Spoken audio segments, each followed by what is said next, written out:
should lesbians have sex with penis owners? Well, some lesbians say no, but that's because they're transphobic. A very, very big kerfuffle has been kicked up about this in Britain, in the sort of British political progressive spaces that are essentially comes down to a war between the TERFs and the intersectional feminists. And Britain being crowned TERF Island by some means the TERFs seem to have the upper hand here. And honestly, I can't really fault their reasoning because it's starting to sound a bit coercive, shall we say, from the trans lobby. So it began with this article published by the BBC. Now, it's quite an extensive article, and so we're going to go through a fair amount of it, but not all of it, obviously. But this is important because it's surprising to me that the BBC would essentially come down on the side of TERFs. Yeah, I was shocked when I saw this show up on the BBC front page, and I think we'll probably get into it later on in the segment, but it's caused quite a significant level of seething. There is much coping and dilating going on. So it begins with, is a lesbian transphobic if she does not want to have sex with trans women? Some lesbians say they're increasingly being pressured and coerced into accepting trans women as partners, then shunned and even threatened for speaking out. Several have spoken to the BBC along with trans women who are concerned about the issue too. Now, do we think that the progressive community, the intersectional community, would pressure lesbians to accept biologically male people as being women and therefore in the category of people that a lesbian would want to sleep with? I mean, they do have a horrible tendency never to take no for an answer. That's a good point. And trans women are women, as we are told. And so essentially these lesbians are being shamed for being super lesbian. Or just I suppose that's a good term for it. I mean, this is literally what it is. Someone says, I've had someone saying they would rather kill me than kill Hitler. Says 24-year-old Jeannie, who is obviously not a real name. They said they would strangle me with a belt if they were in a room with me and Hitler. That was so bizarrely violent just because I won't have sex with trans women. Now, I can completely understand why the LGBT community would be this mental about it. Because if you say, I'm not going to have sex with a trans woman, you were implying there is a distinction between trans woman and a biological woman. Now, there are, of course is, but ideologically they don't want to accept that, and they don't like that could be brought into this kind of sharp focus.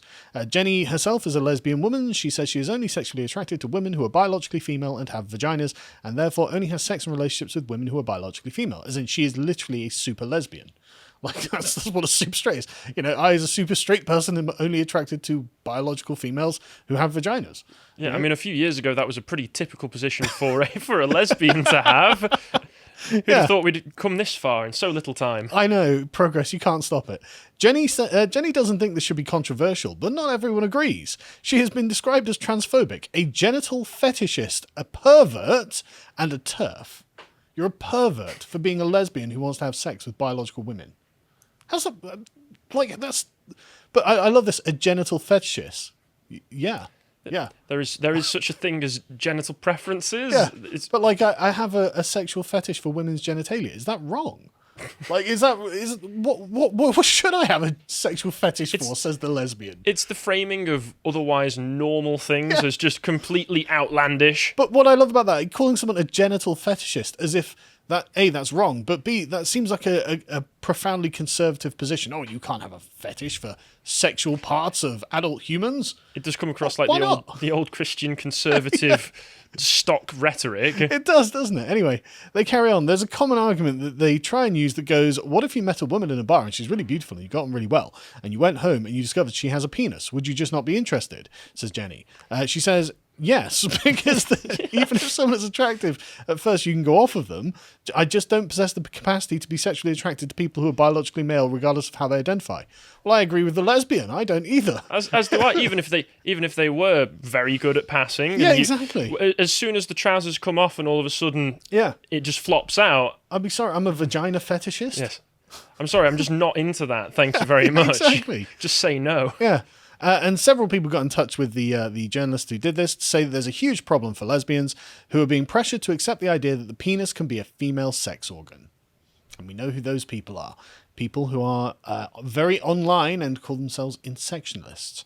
I received online abuse myself when I tried to find interviewees using social media. So the journalist herself who's trying to write this article just Can anyone talk to me about this? Oh, shut up, TERF. One of the lesbian women I spoke to, 24-year-old Amy, again not her real name, told me she had experienced verbal abuse from her own girlfriend, a bisexual woman who wanted them to have a threesome with a trans woman. When Amy explained her reasons for not wanting to, her girlfriend became very angry. The first thing she called me was transphobic. She immediately jumped to make me feel guilty about not wanting to sleep with someone. Peak incel energy here. That sounds like immense gaslighting to me as well. Well, yeah, this is a woman. Yes, it does have a penis, and I know you're a lesbian, but pressuring someone and making them feel guilty for not wanting to sleep with someone, and you're in a relationship and they want a threesome, mad. Anyway, she says, I can hear their male vocal cords. I can see their male jawline. I know under the clothes there is male genitalia. These are physical realities that, as a woman who likes women, you just can't ignore. And soon afterwards, Amy and her girlfriend split up. Well, what a surprise. But again, she's saying she's a biological essentialist. She's saying that she thinks that gender has connections to a person's biology, and that is something she does not find attractive, which is totally her prerogative. There is a physical reality that we all have to adhere to, Yep. and some people just do not want to accept that. No, they don't. She says, I remember she was extremely shocked and angry, claiming my views were extremist propaganda and inciting violence towards the trans community, as well as comparing me to far-right groups. Those far-right lesbians out there. Well, apparently, but I love the fact that it's far-right to be against forcing a woman to suck a dick. Just, okay. Clown world. Yeah, I know, exactly. It's just We're in ridiculous. clown world. Another lesbian woman, 26-year-old Chloe, again not her real name, said she felt so pressured she ended up having penetrative sex with a trans woman at university after repeatedly explaining she was not interested. I felt very bad for hating every moment because the idea is we're attracted to gender rather than sex, and I did not feel that. And I felt bad for feeling like that, she said. Ashamed and embarrassed, she decided not to tell anyone. The language at the time was very much trans women are women, they are always women, lesbians should date them. And I was like, that's the reason I rejected this person. Does that make me bad? Am I not going to be allowed in the LGBT community anymore? Am I going to face repercussions for that instead? So I didn't actually tell anyone.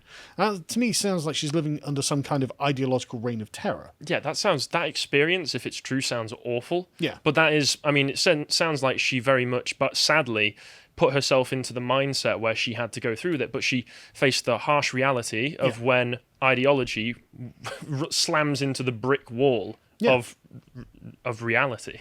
Yeah, but the fact that she thought that the community she was, operating within was going to punish her and cast her out and, perhaps worse, is awful, I think. It's just terrible.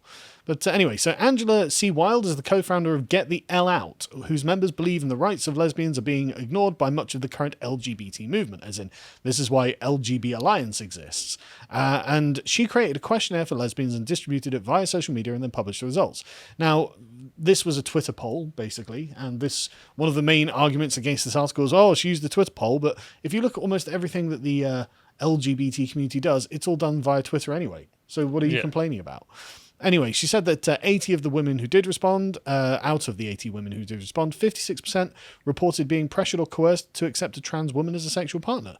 While acknowledging the sample may not be representative of the wider lesbian communities, she thought that it was important to capture their view and stories. And the thing is, it is kind of like peak incel energy from the trans community here. You're obliged to sleep with me. Why? Because I have reasons. It's like no one's obliged to sleep with you under any circumstances. I did also see people try to dismiss it on the basis that it's just 80 people who responded. And it's like, well, if it was 40 people this happened to, if it still happened to them, it still happened to them. I mean, 40 people reporting the same sort of experience with the transgender people and the LGBT community. Is that not significant? I mean, especially if you're talking about the transgender community being such a small segment of the population in and of itself. Yes, and localized in big cities. So exactly. It's a very small number of people anyway. But anyway, they carry on. I thought I would be called a transphobe, or that it would be wrong for me to turn down a trans woman who wanted to exchange nude pictures. Young women feel pressured into sleeping with trans women to prove that they are not TERFs. One woman reported being targeted in an online group. I was told that homosexuality doesn't exist, and I owed it to my trans sisters to unlearn my genital confusion so I can enjoy letting them penetrate me. Wow. Isn't that so that's like transgender conversion therapy? Yes. You are genitally confused, and you need to unlearn it so you can take the dick. I mean, homosexuality doesn't exist. That's a very old school kind of opinion right there. That's another point. That's very conservative. I knew I wasn't attracted to them, but internalized the idea that it was because of my trans misogyny, and if I dated them for long enough, I could start to be attracted to them. It was DIY conversion therapy, she says. Another reported a trans woman physically forcing her to have sex after they went on a date. And so I'm not going to read that out because it's actually awful. But moving on. So the BBC contacted a trans YouTuber and good girl, Rosa Dawn, who discussed the issue on her channel in a video called "Is Not Dating People Transphobic?" Rosa Dawn being a sane person who is like, no, you're allowed to date who you want. Rose made the video in response to a series of tweets by the athlete Veronica Ivory, who was previously known as Rachel McKinnon, who is a transgender, I think, cyclist, male to female cyclist, who of course won the women's cyclist tournaments. I'm sure they left everyone else in the dust as well, probably. Exactly. But Veronica Ivory had written about hypothetical scenarios where trans people are rejected and argued that genital preferences are transphobic. In both cases, trans people are left in the cold. Genital preferences are transphobic. Oh, I mean, look at person. look at that physique. But if you scroll up a little bit, right, this is their tweet, that one there, right? But I love this. Trans people are left in the cold. Nobody owes you sex. I don't know why I have to say that. Nobody owes you access to their genitals. Yeah, that like this used to be something feminists said, and now I'm saying it. That hypothetical that they've set up as well. Great job going to town on that straw man. Oh you've yeah, constructed absolutely. there. Yeah. Wow. But again, like, okay, it's perfectly valid for people to say, sorry, I only like dick on guys, or I only like guys with dicks. It's just Sounds tough. fair to me. Yeah, exactly. You're allowed to say that. You don't have to. You don't owe trans people sex. I'm sorry to tell you this. Not everybody is going to be attracted to you specifically. Yeah, and like in the same way that you don't owe women don't owe incel sex either. They can't just go around. Oh, I've never had sex, therefore you owe me. That's not how it works. But anyway.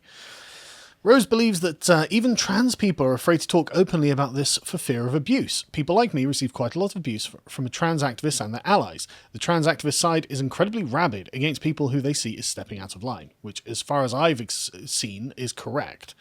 Stonewall is the largest LGBT organisation in the UK and Europe. I asked the charity about these issues, but it was unable to provide anyone for interview. Surprise, surprise! Yeah, and the BBC... Well, they've got a few things to be worrying about at the moment, haven't they? They do. However, in a statement, Chief Executive Nancy Kelly likened not wanting to date trans people to not wanting to date people of colour, fat people, or disabled people. Just lump them all in together. If you don't want to date trans, you're a racist. And like, sorry, you're allowed to not want to date any kind of person for any reason at all. That's your preference, even if it's one that a progressive might take umbrage with. Well, oh, you don't want to date this kind of person? No, I don't. Well, then you're an ex. Okay, but you can't make me date them. Yeah. Sorry, it's just not how it works. She said, what was it? Nobody should be pressured into dating or pressured into dating people they're attracted to, but I am going to shame you if you don't. She didn't say that, but that's what she's doing. But if you find that when dating, you're writing off entire groups of people, like people of colour, fat people, disabled people, or trans people, then it's worth considering how societal prejudices may have shaped your attractions. Yeah, and maybe I'm just happy with that. I don't care. Like, I'm not going to date a man. Am I prejudiced against men? Are you a misandrist now? I guess I must be.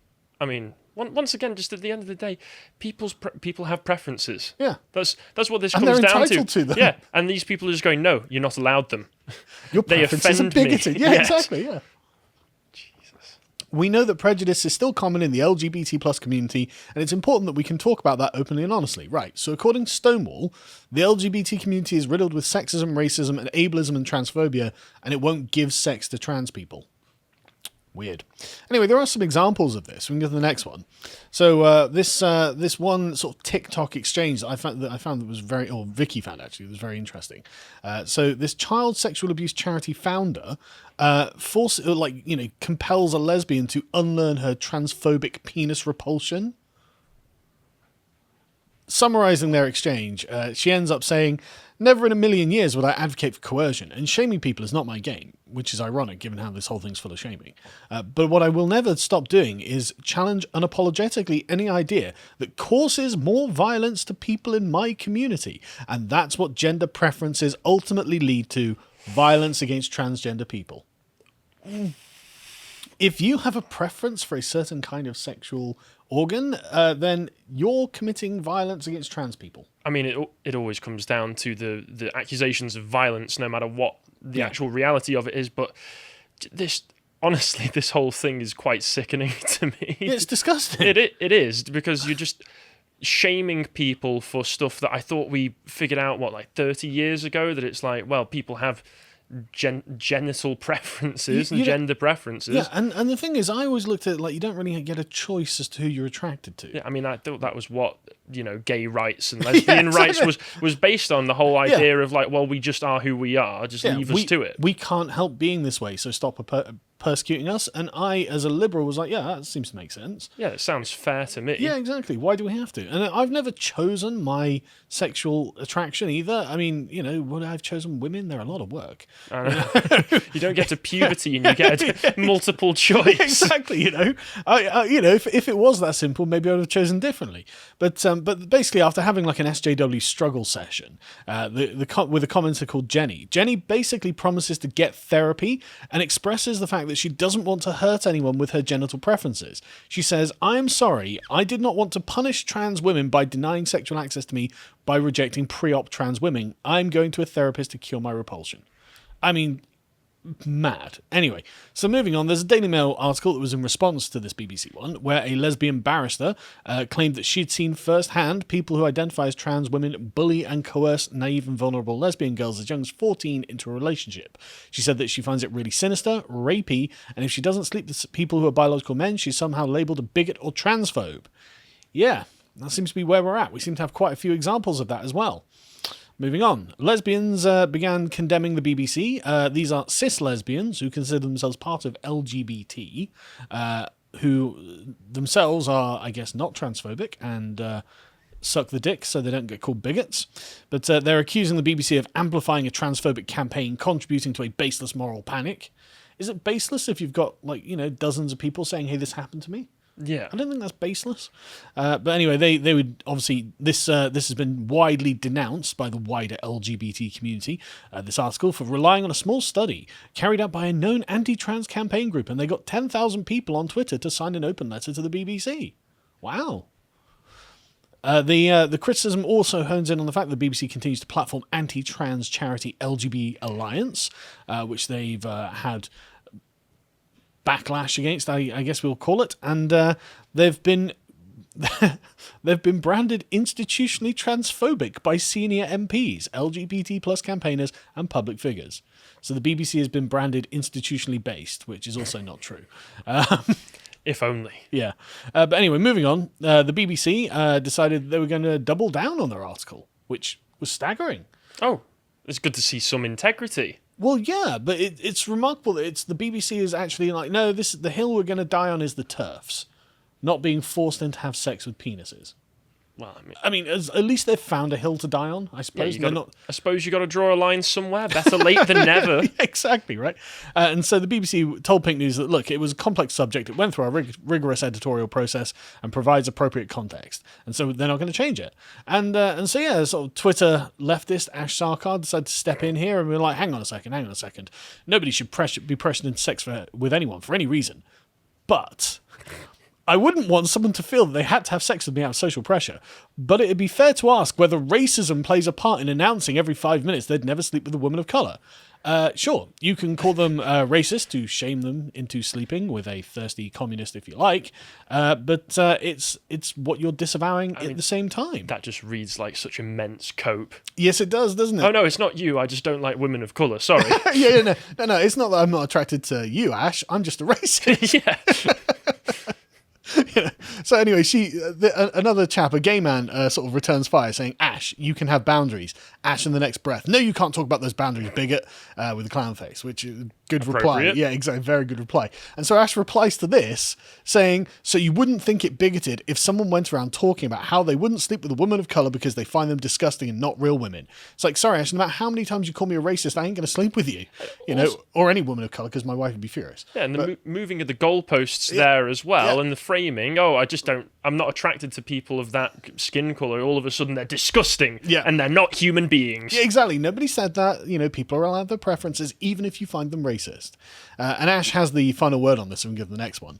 This is the same point. Sleep with who you like, but telling about how disgusting you find a minority is bigotry, which kind of sounds like something a pedo would say, to be honest. Like, sleep with who you like. Yeah, but what if you're not allowed to sleep with those people because they're children? But, telling about how disgusting you find a minority is bigotry. I do find it disgusting when people sleep with children. Am I a bigot? I guess I must be. A map bigot. Yeah, I mean, I find women with 5 o'clock shadows disgusting. Is that bigotry? Sorry, Ash, just teasing. Anyway, let's move on very quickly to Judith Butler's view on this.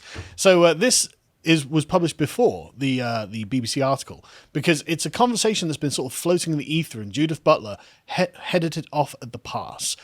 Basically, she has written a very long article for The Guardian, calling this fascism. If you don't want to sleep with a trans person, you're a fascist. And she makes some bloody good points. Let me just quickly go through them. In the very beginning, she lays out the problem with gender activism, and I stand by all of this. In June, the Hungarian parliament voted overwhelmingly to eliminate from public schools all teaching related to homosexuality and gender change, associating LGBTQI rights and education with paedophilia and totalitarian cultural politics. Moving on. In late May, Danish MPs passed a resolution against excessive activism in academic research environments, including gender studies, race theory, post-colonial and immigration studies in their list of culprits. Ah yes, that mighty Danish colonial empire of Iceland and Greenland. Many oppressed peoples of colour because of the Danes. I can see why they need post-colonial studies. But yeah, in December 2020, the Supreme Court in Romania struck down a law that would have forbidden the teaching of gender identity theory, but the debate there rages on. Trans feast spaces in Poland have been declared by transphobes eager to purify Poland of the corrosive cultural influences of the US and the UK. Based, to be honest. But that's not what it was. It was LGBTQ free, and the people doing it were very clear to say we're talking about the ideology, which is good for them, because they should get rid of that ideology. Turkey's withdrawal from the Istanbul Convention in March sent shudders through the EU, since one of its main objections was the inclusion of protections for women and children against violence, and the problem was linked to the foreign word gender. Very interesting. The attacks on so-called gender ideology have grown in recent years throughout the world, dominating public debate stoked by electronic networks and backed by extensive right-wing Catholic and evangelical organisations. Though, I mean, a lot of those countries aren't Catholic, but carry on. Although not always in accord. I notice how she mentions Turkey, heavily Muslim country, 99% Muslim. Romania, Orthodox. But no, the Catholics are the problem, because they're the ones it's safe to call out. She's not calling out Muslims. But anyway, though not always in accord, these groups concur that the traditional family is under attack, that the children in the classroom are being indoctrinated to become homosexuals, and that gender is dangerous, if not diabolical, ideology, threatening to destroy families, local cultures, civilization, and even man, the quote-unquote, the term man itself. Good points. Well made. Yeah. Agree with you, to be honest. And they're all right.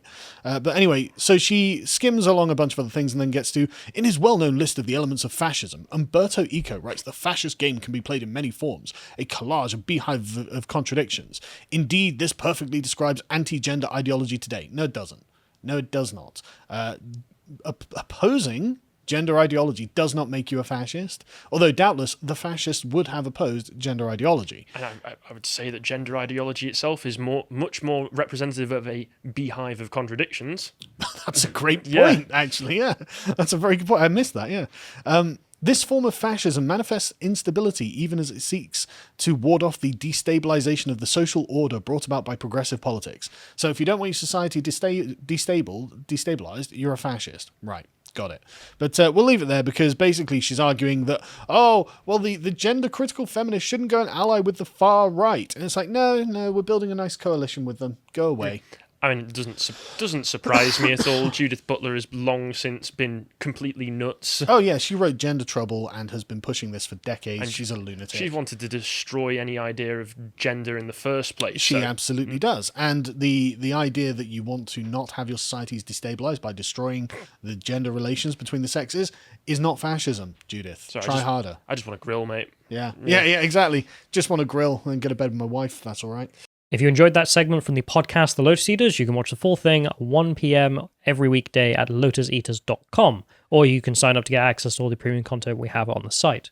Yeah, we've got loads of really good stuff. Every week we have a Contemplations and Epochs episode that goes up, and in the Contemplations we talk about just interesting things, and the Epochs episodes are probably my favourite because I love talking about history. This latest one is we're doing a bit of a series on the 100 Years' War and why England kept winning. And we've not finished it yet, and you're going to really enjoy the end of that one. But we've also got other excellent episodes that we do, like the book club. The most recent one was Shooting an Elephant by George Orwell. This was about his time in Burma as a colonial officer, and when he was tasked with the shooting of a rampaging elephant. And it's really, really interesting what the circumstance of the thing was. But we also have lots of other content, such as premium articles, which have audio tracks on them for our silver and gold subscribers. And we do premium podcasts about things that we don't really feel that we can put on YouTube or have done a particularly large amount of research into. And so it's worth keeping them slightly more private. And we also do lots of very interesting interviews, such as this one with comedian Steve Hughes, which was really fascinating because I didn't expect him to be a philosopher. But anyway. Yeah. Also, the last thing to mention is the live event content we have. So we occasionally, when we get around to it, doing our live events, and the videos from them are on the website as premium, of course, because people came to see and paid. So go and check that out. This is on the worst of critical race theory. Yes. And I do mean the worst. It's unconscionable. Yeah. So if you'd like access to all that premium content, go to lotuseaters.com and subscribe. Thank you and goodbye.